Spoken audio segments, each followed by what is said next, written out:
Saya ingin memperkenalkan kepada anda lampu LED solar 500W.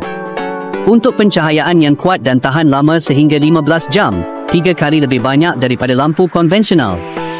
Lampu boleh menyala secara automatik apabila gelap dan padam pada waktu subuh berkat sensor cahaya. Menggunakan lampu LED solar, anda tidak perlu membayar elektrik, membantu anda menjimatkan banyak wang. Oleh kerana penggunaan tenaga solar, ia sangat selamat untuk alam sekitar. Lampu ini direka dengan teknologi chip LED otomotif untuk pencahayaan yang panjang dan lebar. Anda memasangnya di taman anda, pintu pagar, di kawasan perindustrian atau di ladang ternakan atau di mana-mana yang anda suka tanpa menarik wayar atau menggunakan soket elektrik. Jangka hayat lampu boleh sehingga 50,000J.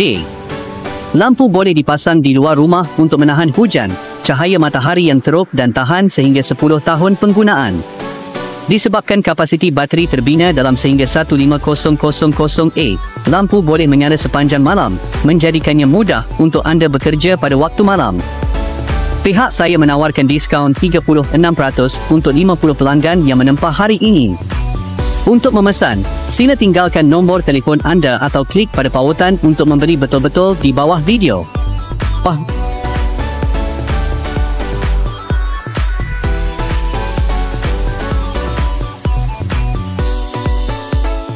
Beli lampu LED 300W.